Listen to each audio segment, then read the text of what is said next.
Welcome to Legal Innovation Spotlight, the podcast that brings you the latest advancements in legal tech and knowledge management. I'm Ted Theodoropoulos, and I connect with the industry's brightest minds to provide you with valuable insights and actionable takeaways. So sit back, relax, and let's dive in. Jon Bartman, how you doing today, sir? Very good, Ted. How are you? I'm doing great. I was going to say this morning, how are you doing this morning? But it's not morning for you. It's late afternoon, correct? Yeah. We're almost at margarita time over here. Beer 30, we call it over here in the States. Well, good stuff. You and I connected on LinkedIn, and we had some really interesting conversations. I thought I saw some of the work or some of the engagement that you had with Zach and the Legal Tech Fund, and I want to talk a little bit about what you're doing there. I know you were a judge, and I think you're going to be again next year, which is great. But before we dive into that, why don't you just do a quick intro? I think you got a really interesting background. It sounds like you're doing some stuff with startups today, which is, my world. So yeah, tell us a little bit about your background and what you're doing today. Yeah, sure thing. Look, I've been in the legal framework for just the last 10 years, and I got into it around the back. I floated a company over here, IPO'd on AIM, and during that process, felt that there wasn't an amazing amount of customer service, I suppose. It's the best way to put it, within the law firm I was using. They were great as lawyers, but lawyers had this double-edged sword of that they've got to be amazing lawyers, but they've also got to be really good salespeople and really good customer services people. So when I successfully sold that business, I moved into the legal framework to see whether there was an interesting angle within that, and joined a very fast-moving firm over here that was doing great things and moved the benchmark for law firms. That firm is Mishcon de Rare, and they still are moving the benchmark constantly. I then realized that tech was going to be the next disruptor to legal about 6 years ago, and through a contact of mine was introduced to a piece of legal tech software, which I didn't know too much about 6 years ago. And the idea was, I have a large network of lawyers and law firms that I know over here in the UK. And the idea was, is there an easier way to introduce legal tech to law firms? Realized during that process that there really was an appetite for lots of law firms to look at what was out there, what's happening, what's new, what's hot. So going as a solo solution is always going to be tough, but going with a suite or a number of different legal techs, a consortium of different legal techs, should hopefully open the doors to what's out there. And this has grown substantially over the last 4 years now. I spend at least 3 hours every week taking demos from startups, from some established. And the idea is still the same as it was from day one, which is there an easier way to see what's innovative out there for law firms? And that's small, medium, and large in the UK. I am backed by the Legal Tech Fund, and I work closely with their team on some of the innovative solutions they're seeing. But as I'm a board member of the European Legal Tech Association, which means I see a lot of European innovation that's coming up, and that's UK and going into Western Europe, and a little bit of Eastern Europe, as it currently stands. And I am a board advisor for the Global Legal Tech Hub on their innovation team, which again opens up the interest of what's new and what's hot. And it's not all Gen AI, put it that way. I mean, a lot of it is, but not everything. Well, that's good because we have some, when I say we, I mean my company InfoDash. We have some AI capabilities largely piggybacked off Microsoft's infrastructure, like Azure AI Search and Copilot. But we are not we don't bill ourselves as a Gen AI product. So I'm glad that there's some interest in some non-Gen AI stuff out there. We'd be in big trouble. Well, I know there have been, and you say the Global Legal Tech Hub, is that the same as the Legal Tech Hub? No, slightly different. This is one run out of Spain.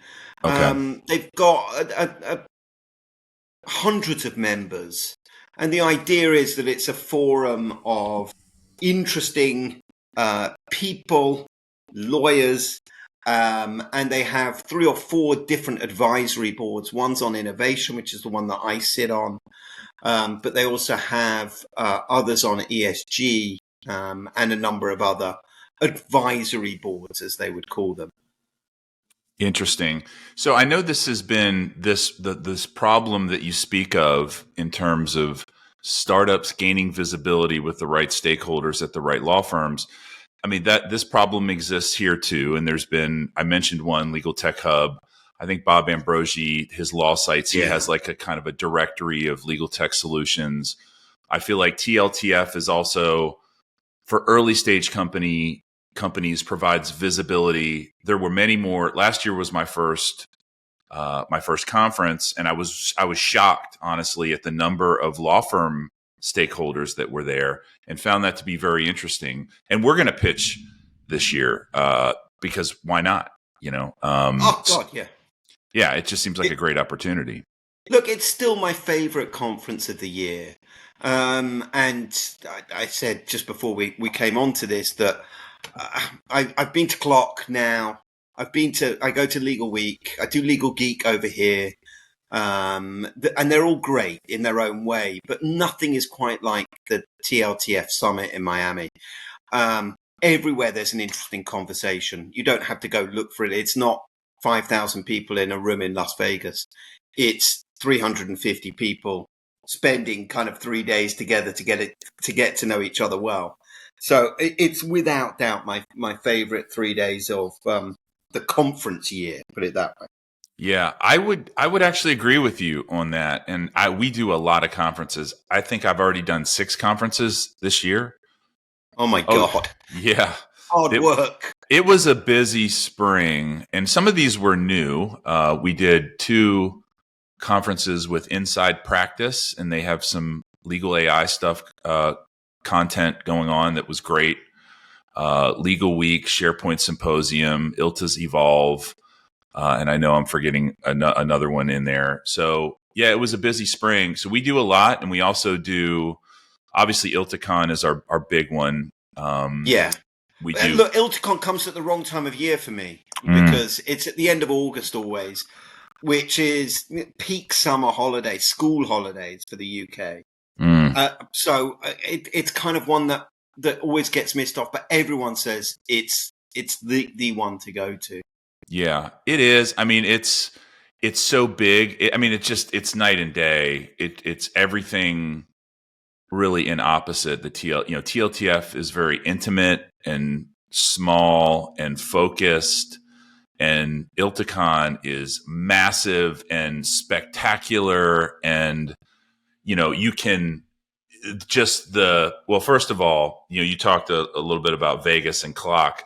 I need to be, when I come home from ILTACon, I go into a dark room for about 2 days and don't let anybody talk to me, because it is just stimulation in every direction and a lot of we'll call it entertainment in the evening. So yeah, I'm worn out by the end of it. Yeah, look, this was my first Clock, and I was totally impressed. I tell you what, I was the curation of it, that it just ran perfectly. It had the right amount of interesting people, talks. Everyone that you spoke to, I mean, although it was massive, everyone was an interesting conversation again, and I love that. The one thing I also found about Clock is it's such a community, and you don't get that. Although law firms, strictly would say, "Oh, we're not competing," but they are competing. Whereas on legal ops, what I found is that because they really aren't competing, there's this real community and people really helping each other out. And the idea of how can I help you and what can we do and what can we all do together, I think was amazing, absolutely amazing. So, you know, my hat goes off to Clock because it is astonishing. I've heard good things. Yeah, I've heard good things. We're really not in that space. We strictly sell to law firms at this point. Okay. And so we're kind of focused in that direction. And Lord knows there's enough conferences to keep us busy. So we're not just dying to go to new ones. But I wanted to talk to you specifically about well, tell me before we jump into the kind of the AI part of the conversation, the Law Tech Consultancy, what you do there. Look, we are working now with 8 of the most innovative solutions, and they're handpicked. I see, as I said before at the beginning, I see probably 3 solutions every week. And the idea is some of them are fairly big, some of them are mid-sized, and some of them are startups. And everybody deserves their share of voice, as far as I'm concerned. Everybody should be able to speak to the right people who make the right purchasing decisions within law firms or an in-house team. We have, over the last number of years, curated a database of individuals, but constantly meeting people. At Clock, you know, you add another 50 people. At Legal Week, you add another 50 people of interesting people that you think you need to see this. And that's the idea, which is we're moving away. We don't really deal with massive implementations that are going to be super expensive and super hard. And mostly we're focusing on what can be done tomorrow to make life easier. And that's where we step in. And so all 8 of our technologies that we work with are super cool, all utilizing AI in some way, shape, or form. Some are Gen AI. And ideally, what we want to do is to find law firms that are forward thinking, which is most at the moment. Everybody wants to make sure, as the pressure of a law firm continues, which is fees are coming down, people are moaning about that, price of employment's going up, you must find a cutting edge way in order to save every bit of money you can in your process. So if your process is kind of broken at any stage, you're going to be hemorrhaging money in some way, shape, or form. Tech is there. And what's really interesting, especially with so many solutions now, it used to be that only the big law firms could play in this and could actually invest money in tech. Things have changed a lot in the last few years. And now even very small law firms have the opportunity to find solutions that are going to fit the way that they work. Interesting. Now, and that's what we do. We make the introduction. We follow them through. We are on every demo that we do. We do anywhere between 30 and 40 different demos for our client every month. And we then follow that process all the way through from introduction through to demo, through to pilot, through to sale. So are you a go-to-market consultancy? Yeah, basically, that's what we are. But we're slightly more than that because we understand the market. We understand the strategy. And there is a different strategy. Although we do quite a lot of work in the US now, still the majority of our stuff is UK and mainland Europe. And there is a different strategy between the way that law firms operate over here than they do across the pond. Yes. Well, let's talk a little bit about kind of the impact of Gen AI in legal. I've been reading a lot of interesting studies lately. You and I talked about one in particular with Stanford that found that 1 out of 6 or more legal models hallucinate in benchmarking queries. And I mentioned Jeff Brandt, who runs the Pinhawk newsletter, had mentioned that Thomson Reuters had reached out to him and kind of provided an alternative perspective around the output of that, Lexis, Westlaw, Practical Law, GPT-4, kind of did a side by side and found that there were a significant number of hallucinations, and TR said, hey, you should include us in this so we can help guide the proper use of our product. And then there's another study, Silicon Magazine, it's actually a UK publication, that talks about public interest in AI lagging industry hype. And let's face it, how could it not lag industry hype? Because nothing can keep up with that curve. But I'm seeing now a little bit of, if you look at the Gartner hype cycle, you've got the peak of inflated expectations and the trough of disillusionment, the plateau of productivity. And I've been reading more and more things that point to it, and even explicitly stated that we're now kind of entering into that trough of disillusionment. Is that your perspective on where we're at?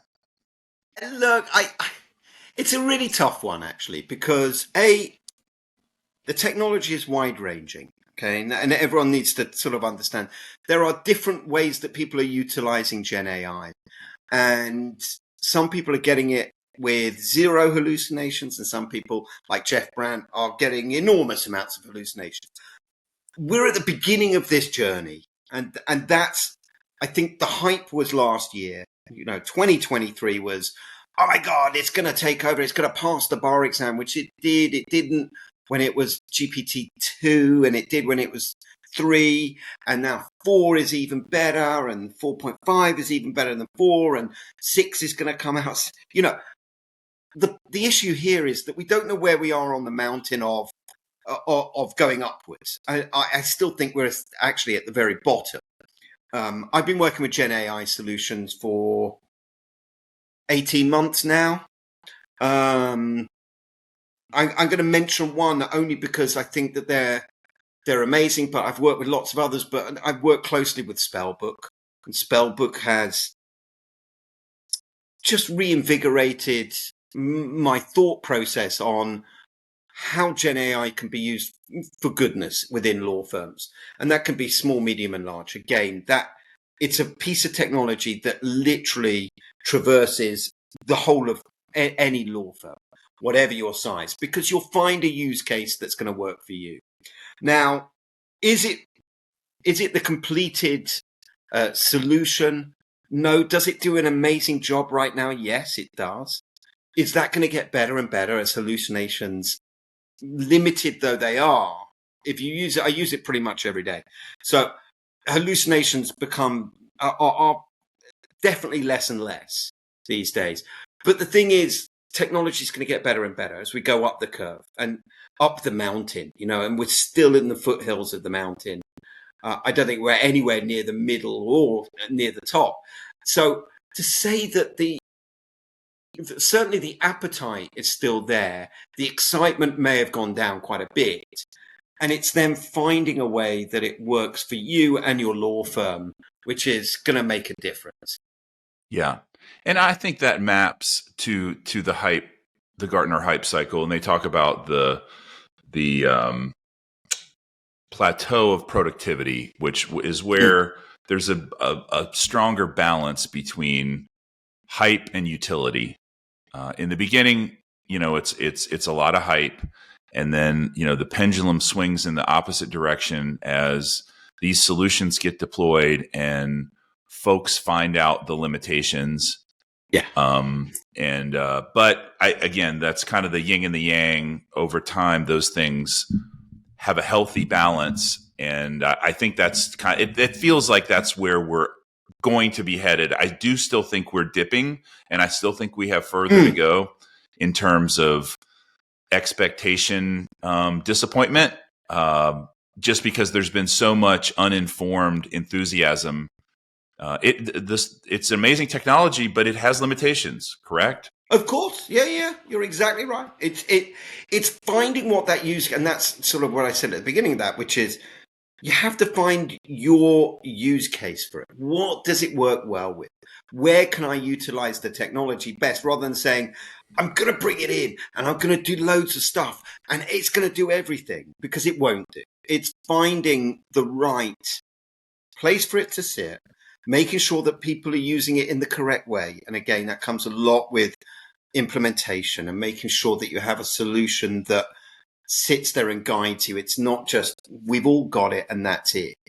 So a lot of the time, law firms do try and do firm-wide implementations, which often is the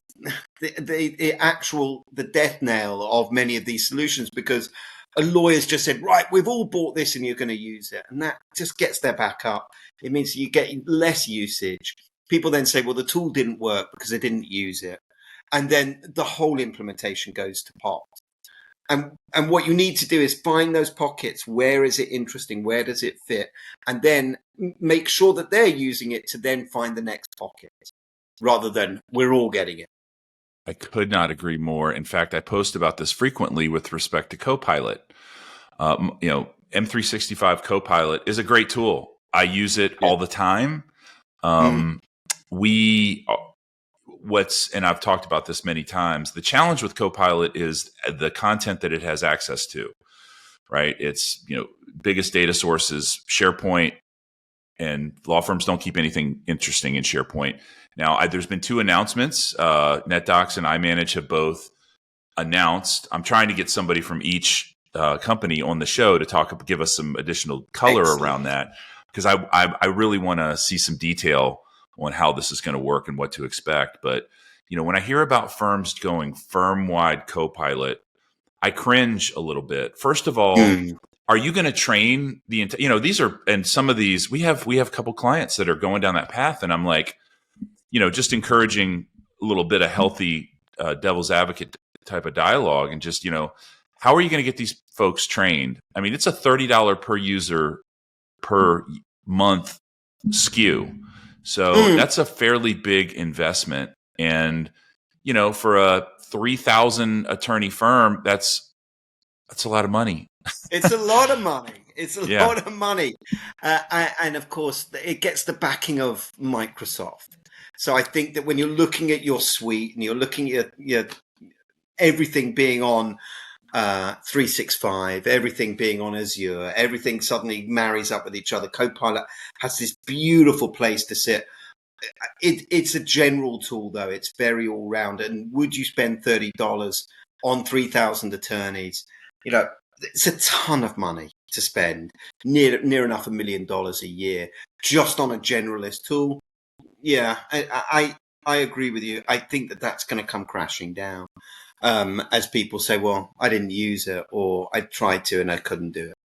Exactly. Rolling it out incrementally. I mean, I'm a big believer in agile methodologies and delivering value in small increments, and figuring out what goes right, what goes wrong, maximizing what goes right, minimizing what goes wrong, and then deploying more broadly within the organization. I think the big bang type of, with any kind of software, this isn't specific to Copilot. I mean, when we roll out custom applications, we're strictly intranet, extranet now, but we were consultants for many years, and we would deploy custom solutions. And, we had a very structured approach that we recommended to firms. Sometimes that would get brushed aside and they would go big bang. And, when the problems pile up, it's like you have to withdraw and regroup, reset expectations, and go again. And you've lost half your audience now. You've hurt your credibility, and it's just not a good. I think incremental is the way to go. Oh yeah, completely. And I bet you anyone where you go back in there after the event, those attorneys are not listening to you, whatever you say, at that stage. So you lose them at the beginning, and then that's it. They're too busy to be doing other stuff, and you've got this one chance to bring something new in. So you have to engage. It's where, as I said, all implementations or software sales go wrong, actually, is that it's the dream of someone, but the nightmare for others.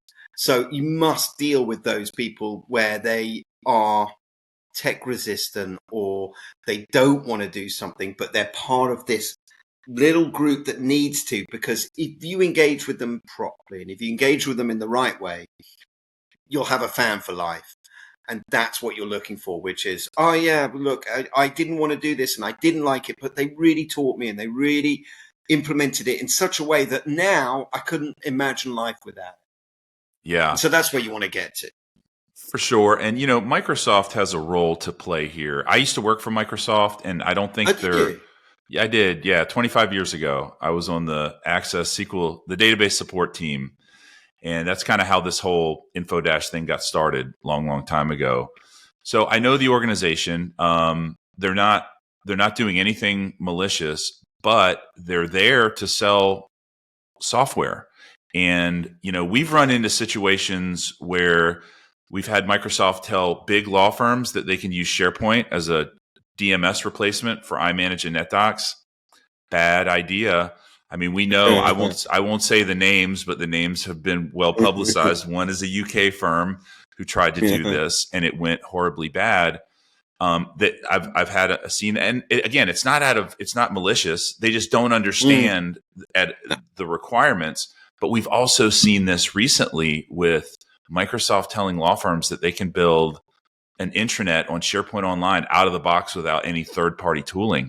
And it's just not true. There's all these integrations that, like, if that was true, we wouldn't be in business, right? There's all these integrations that have to be built. There's levels of personalization, specifically with law firms. They're high fee earners and their time is extremely valuable. Any information that you present to them better damn be relevant. If it's not, you're going to waste their time and they're not going to appreciate it. But, again, Microsoft's not doing anything maliciously. They just don't understand the requirements. And it's a battle for us because we got to go in and say, Microsoft's wrong about this. And they are. Look, I love the analogy because that runs through quite a few things. That there were the people that did really well within legal tech were the first people to market. So the bigger companies. And then there was a new wave of companies a few years back who then started buying other little companies. And they did really well because they suddenly had 7 or 8 or 9 different solutions and they'd packaged them up. And they would say, right, well, you get a desktop version of all of our products and you pay me $3 and $5 and $10. And before they knew it, they were doing really well. And the issue, it's going back to that point that you were making with Microsoft, is that there is an element of trust there. And the trust is Microsoft wouldn't rip me off, or that company, I won't name them, but you can work out who they are. They won't rip me off because they're huge. And of course they wouldn't, and they won't be telling me misinformation or something else. And where the next sort of wave of products are coming out are challenges to these established thoughts. And it's really difficult, especially within law firms, to change the status quo a little bit and say, right, well, you were using this today. Tomorrow, I've got something that's better to use. It's cheaper and it's easier. That sometimes is like a really tough conversation. But a lot of these startups are coming out of, I was a lawyer working at then insert big law firm, and I used this program and I realized it was awful. So I've created my own. And I've spent 2 years and I've bootstrapped it myself. And now I'm looking for funding or I'm looking for implementation with bigger law firms. I'm ready to go. And these are the guys that are really at the cutting edge, the hardest part, which is change what you're doing today because lawyers are not enjoying what they're looking at, what they're using. Have a look at something else and then see what happens. And that is a really hard process. It's such, they're tough people to sell to. They are. Yeah. There are a number of, especially technology has largely been underfunded. I don't know how in the UK, but in the US, tech investment is, if you stack up industries from least invested in technology to most, legal's near the bottom. I'd put financial services near the top. And, so as a result of that, and I did a post on this the other day, they have a really difficult time attracting and retaining technology talent. There's plenty of talented people in legal tech, but most of them kind of fell there by accident, including me. If you're a tech all-star, why would you purposely go into an industry where you're not working with the latest and greatest technology, and you're not going to be at the top of the pay scale? You wouldn't intentionally do that. So they have a hard time attracting and retaining the cream of the crop. Again, most people kind of fell there. That's one issue. But lawyers also are just very resistant to change. And, I don't know if it's left brain, right brain situation, but it's been an interesting. I've been beating the let's go to the cloud drum. In 2013, I did 22 roadshows with ILTA talking about it was called Wave 14 with it was then Office 365. It was like, it's ready. It's ready for prime time. We had just moved Sunoco, the oil and gas company, Sunoco and Sunoco Logistics, like tens of thousands of employees. And like, it's ready to go. And you know what? We got exactly zero work out of that. Like, nobody was ready to go. They're just now going 10 years later. So it's an uphill battle sometimes. Do you find that as well? Let me tell you, there's still law firms here, Magic Circle law firms, that insist that everything is on-prem and not in the cloud. I mean, there are other Magic Circle law firms, by the way, we have to be in the cloud and we can't be on-prem.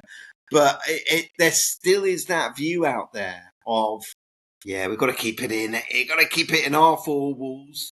And I say to them, it's so much easier to break into your four walls than it is Microsoft or Amazon's. So, cloud is got to be the way forward. Yeah. Do you know Andrew Powell with McFarland's CIO? Yeah, I know Andrew. Yeah. I just had a call with him this morning. Real interesting. He does a SaaS adoption assessment. He's been doing it for the last 5 years. We're actually going to maybe take it over because it's going to be. We're going to change the angle. Super cool, and he does lots of work with ILTA, especially over here, ILTA Europe. He's brilliant, absolutely brilliant. One of the leading voices of legal tech here in the UK. Yeah, I really enjoyed the conversation with him, and I really found it insightful, the data that he's been able to collect over the last 5 years. The amount, like practice management, for example, is still largely on-prem. Only about 5-6% of firms are hosted with practice management, where document management is much higher. I forget the number, like 42%. Look, we still got a long way to go. Yeah. Look, I manage 10 cloud has really taken over here, and most people are now I manage 10 cloud. Whereas, practice management still is. And I think that's more to do with the solutions they're working with rather than the law firm that they are, if you know what I mean. I agree with that. So the solutions are slightly older on the practice management, and as that technology gets phased out, it still is a major investment, and that's something, for example, I don't get involved with. It's such a complex, long-winded decision, practice management within law firms. And therefore, we don't kind of get too involved in that side of things. Yeah. And honestly, I had Mark Dorman. He's the CEO of Elite, the new spun-off Elite. And he was on the podcast in January. And, it sounded like they're just now starting their big push with cloud, right? So the vendors really have not been totally ready either. I know Aderant's kind of in that same boat. Yeah. Where they're getting there quickly, but they have not been as aggressive as, iManage has kind of been forced with NetDocuments. They've had a cloud native competitor for a while, so they really didn't have a choice. I think that, if I'm being honest, I think that was a key driver in how they got there more quickly. Yeah. I totally agree. I think that there, especially with something like an Elite or an Aderant as well, is that there was this belief that we can't be on cloud. We have to be prem. We have to house it here. And I think that slowed down their ability. Well, not their ability, but their want of doing it. But Elite, since the buyout, seem to be moving so much faster than they did under TR. And I think Aderant are going to keep pace with that, because why wouldn't they? And suddenly you've got the two of them in the same way that you had NetDocs and iManage saying, right, well, we're going to push boundaries because we're super competitive with each other. Yeah. And, there are still AmLaw 50 firms. I know the names of at least, I could rattle off the names of 3 for sure that are still on-prem, and we're staying on-prem. And that has slightly softened. One of them is still pretty hard line about it. One of them I saw at TLTF, guy I've known for a long time. And on the last breakfast, he'll know who he is if he's listening. We had a conversation. I was like, hey, we still on-prem only, and that's the future. And his position on that softened a little bit. And, because the question was, all right, how are you going to leverage large language models if you're solely on-prem? They're not going to be behind your firewall. In all likelihood, I know there's small language models out there that you can deploy on a laptop, but to really get those capabilities, you're going to have to be in the cloud. So how are you you're going to put yourself at a competitive disadvantage by staying on-prem? 100%. 100%. And also, as technology moves along, obviously being cloud-based means that you get updates constantly, or, it's not being constantly updated, but you know what I mean? It's like new versions or automatically, whereas on-prem, you're stuck with something and you have to upload, take everything down, put the new version on. Everything just moves slower. Absolutely much slower. Yeah. In our world, so our solution is built on top of SharePoint, which is an absolute monster to run on-prem. Minimum 3 servers just for a production environment. And you always want to kind of dev, staging, prod. So that's 9 servers minimum. They all require massive hardware footprints, like, 64 gigs of RAM, 16 cores. It's insane. Now with SharePoint Online, all of that work goes away. And why? It's just such a compelling path to follow. Yeah, completely. Oh yeah, look, everything's going to be cloud-based. I've no doubt. And all of those Magic Circle or AmLaw 50s, or everyone will then be like, well, cloud is better and safer, and we're cloud-based for everything. Yeah. What do you see, just looking in the future a little bit, like the next 12 months in legal AI, like if I step back, so, ChatGPT is kind of the line in the sand where really the explosion of awareness, things existed well before ChatGPT was released, but that's really when the aha moment for a lot of folks. And if you look back, it followed a fairly predictable path. Like how it seemed inevitable that there would be the Gartner hype cycle, where holy crap, this thing can pass the bar. What? But like going forward, it's not quite as clear to me as we're kind of entering again. I'm using Gartner should pay me. I've said their name about 5 times, but that as things level out, what do you see, like maybe over the next 12 months in legal with respect I'm already to AI? seeing some really interesting stuff. So, generalized contract drafting, that was last year, and people like Spellbook have mastered it. It's brilliant. It's going to get better. But that's kind of almost not at the top of its evolution, because there will be other people, but it's kind of going to flatten out a little bit. So that's been on its rapid curve. And we're talking about how the technology in terms of Gen AI can be used in other parts of the law firm. So I think litigation is really key. So we've been quite reliant on e-discovery providers, of which there are loads of them. And it's an expensive hobby. E-discovery, it really is. And I feel that is going to be shaken up over the next 12 months in terms of what does Gen AI or AI in general do towards people who had made amazing proprietary technology, these e-discovery companies. However, is there going to be an easier way to look at 10,000 documents or 100,000 documents? Is there going to be a way? And I'm already working with someone that I think is totally unique, which is Clearbrief. I don't know whether you've met them, but they're doing something really interesting within litigation that really separates it a little bit more with AI on any number of different documents linking back to citations. But that's something else that I think litigation is going to become super AI powered. I think that compliance is another one. As we've learned how to use generative AI for good uses, I think there's going to be a load of criminals coming, looking at law firms who handle tons of money, or any institutions, financial institutions. We spoke about spend a lot of money on tech, and therefore they're set up for that kind of blockade against people stealing things or pretending to be people. Whereas law firms, we've already discussed, are kind of slightly behind. And technology of, yeah, that's who I'm looking at, is still not quite there. However, again, I'm working with a number of AI-powered compliance people.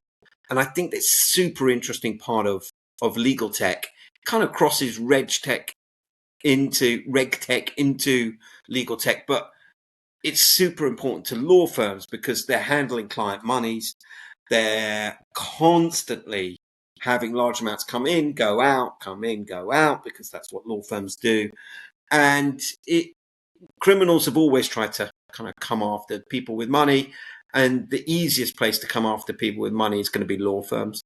And therefore, looking at what compliance is going to be doing over the next 12 months, super important.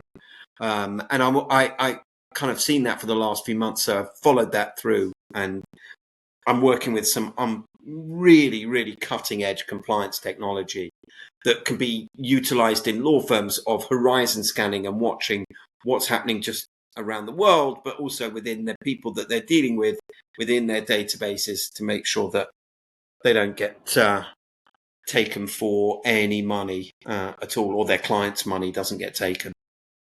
So, yeah, I think it's going to be super exciting.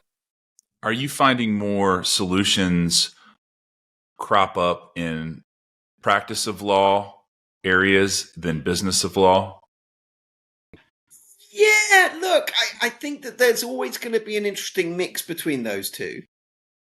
And, the practice of law and actually understanding how to do things quicker and faster and easier is always going to be a push. Like, as I say, the origin story of probably 60-70% of the people I speak to is, I was a lawyer and I didn't like doing this, so I created something to do this. And I think that's a really interesting way. It gives you this first-hand experience of no one else was doing this apart from me, and I've created it. The business side obviously is also going to be super important because fees are coming down. People are working in a different way. I mentioned it before, but billable hour. People are constantly trying to move away from billable hour into fixed fee of projects. Fixed fee, though, always relates back to a cost per hour. Working with time recording, one of the most basic things. But actually, I'm working with the first people to bring real AI into time recording. So exciting. It's properly exciting, where they are looking at everything you're doing, where you've been, and saving you 15, 20 minutes every day. And that's not only in logging in the time, but also finding time that you didn't bill for. And that's going to be super important over the next 12 months. How can I maximize my opportunity as my fees go down, but my profitability's got to go up? Yeah. Yeah. And, in addition to that, that's a great point. I had not thought about the fact that so many of these legal tech founders are former lawyers who just got frustrated and decided to build a better way. That is definitely a driver. And then also just from an ROI perspective, on the practice of law side, you've got high fee earners, $1,000 an hour all day, some much higher. So if you can have a much bigger impact there in terms of economics than on the business of law. Not too many people making $1,000 an hour in marketing or finance. No. Right. Yeah, very true. Very true. So, well, hey, this has been a great conversation. I Thank really, you. yeah, I really appreciate it. I loved hearing the insights of you're kind of on the front line here, and Zach Posner, great guy. I have Great frequent guy. conversations with him. I love TLTF, and I hate that I won't see you at ILTACon, but I definitely will see you in Miami. Year. Yeah, I'll definitely see you in Miami. That's for sure. Yeah, absolutely. Well, good stuff.